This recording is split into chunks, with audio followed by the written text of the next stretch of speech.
Bonjour à tous, j'espère que vous allez bien.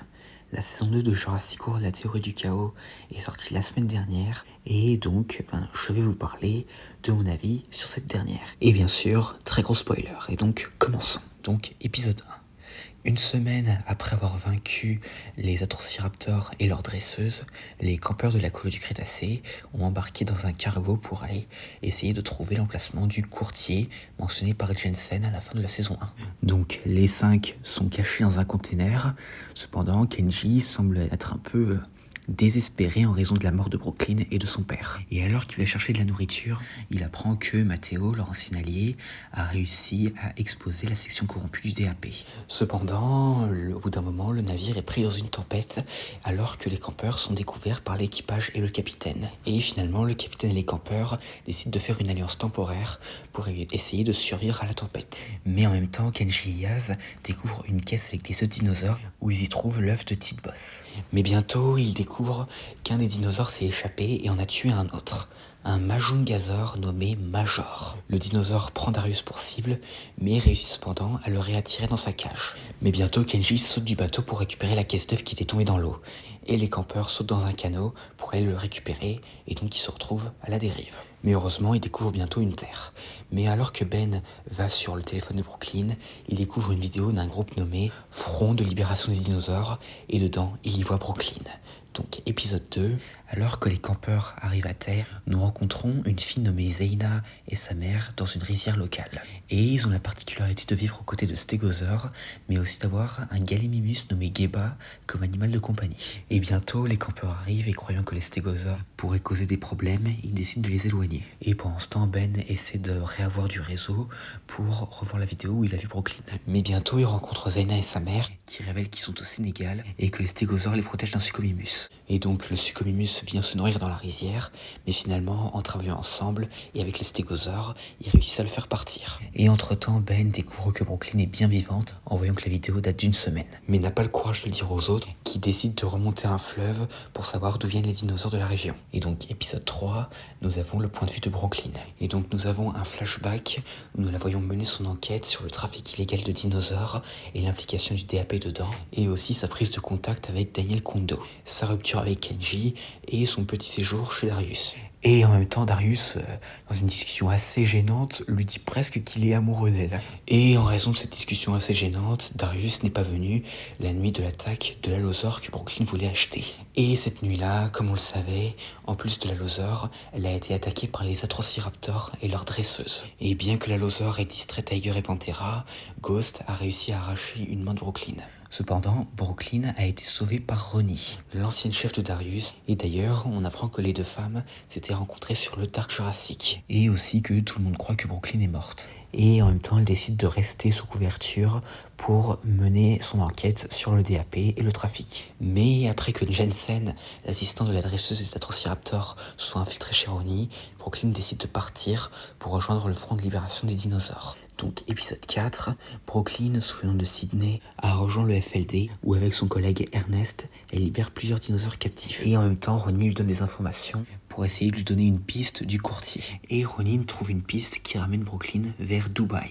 Et pendant ce temps au Sénégal, alors que Ben tente de prendre contact avec Brooklyn, le groupe prépare leur expédition, mais découvre en même temps que Geba, le Gallimimus et la caisse d'œufs ont été enlevés. Et Ben découvre aussi que le courtier les suit avec un traceur. Et avec ça, Zeina décide d'accompagner les 5. Et pendant ce temps, Brooklyn, grâce à un contact de Ernest, part pour Dubaï. Donc épisode 5, le groupe accompagné de Zeina part sur le fleuve au Sénégal. Et Ben essaie de trouver le bon moyen de dire aux autres que Brooklyn est vivante.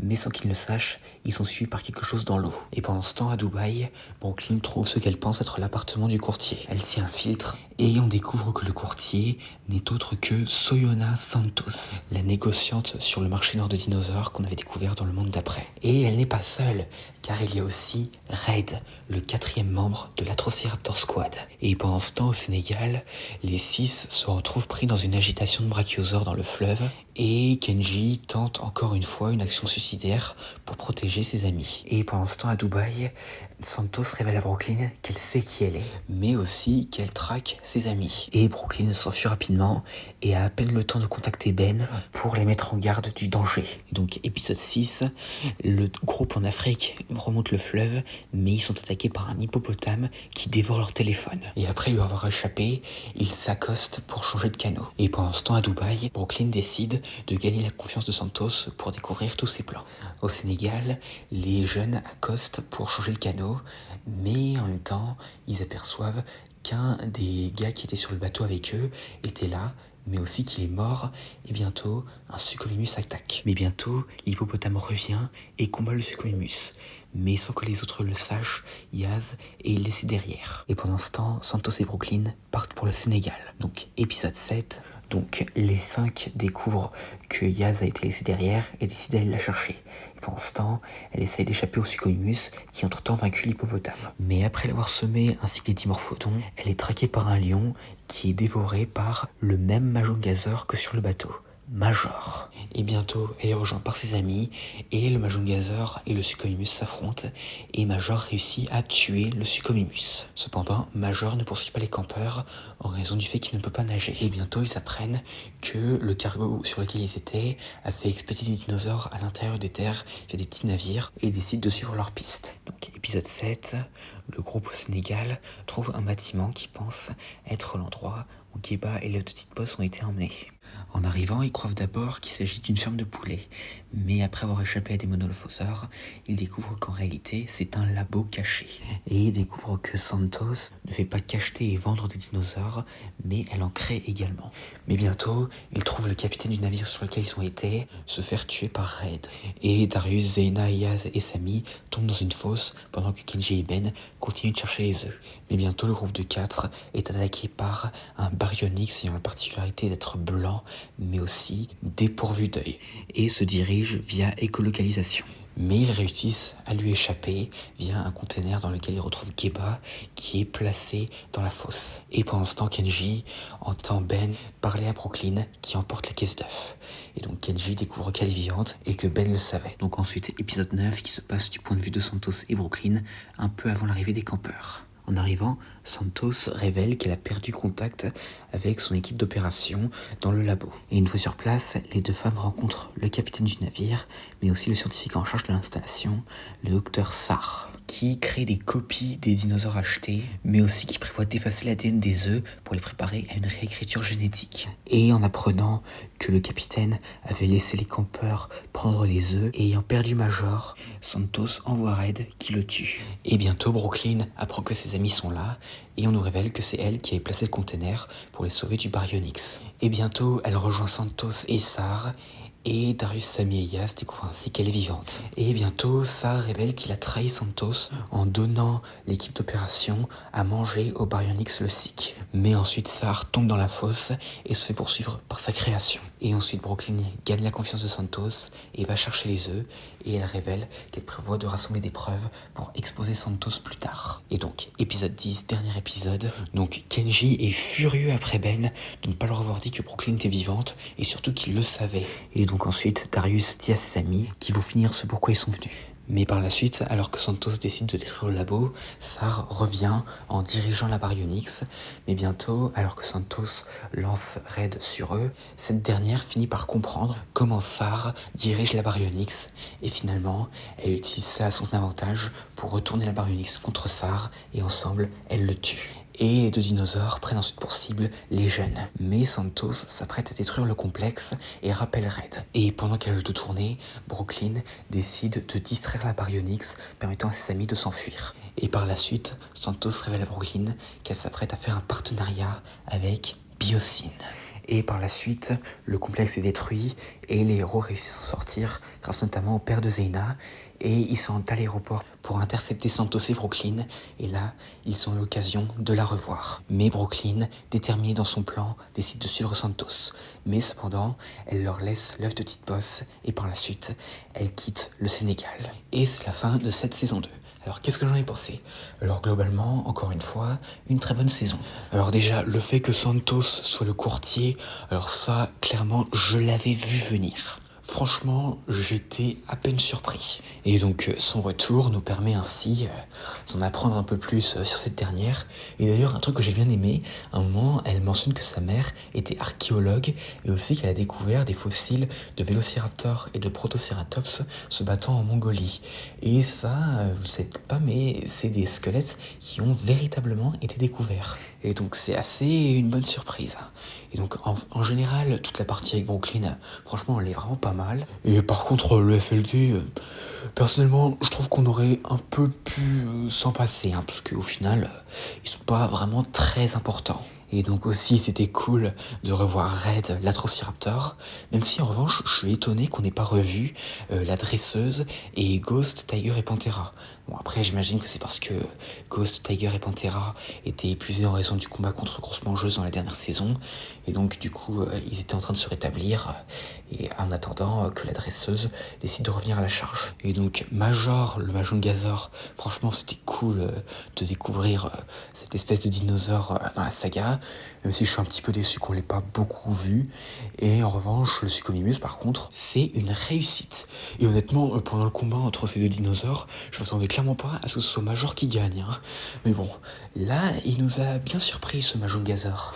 Et pour rester un peu dans les créatures, eh bien, l'hippopotame, franchement, il m'a bien plu. Et son combat contre le Suchomimus, franchement, c'est une de mes scènes préférées de la série. Et d'ailleurs, par contre, je m'attendais clairement pas à ce que l'hippopotame tienne le coup aussi longtemps. Même si, clairement, je m'attendais un peu à ce qu'il perde.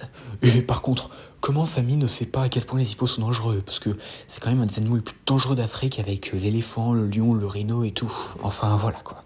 Et d'ailleurs, en parlant des lions, assez dommage qu'on les ait pas vus, à part leurs yeux. Et pour le Baryonyx Lossic, alors là, clairement, c'est le dino le plus flippant, enfin c'est un des dinos les plus flippants de toute la saga.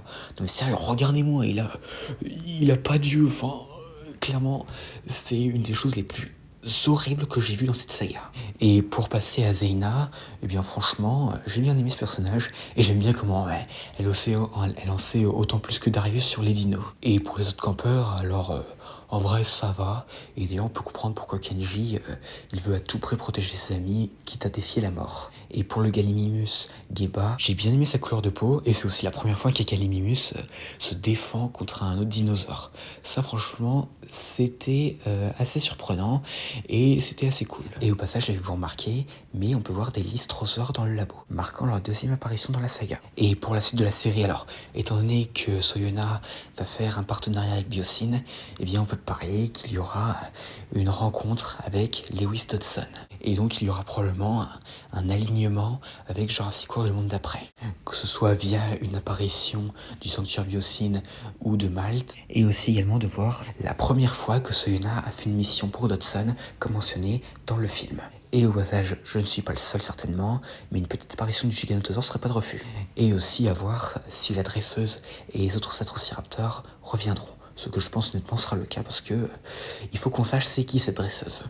Au moins qu'elle dise un mot. En tout cas, c'est sûr qu'on la reverra, vu son visage, à la fin de la dernière saison.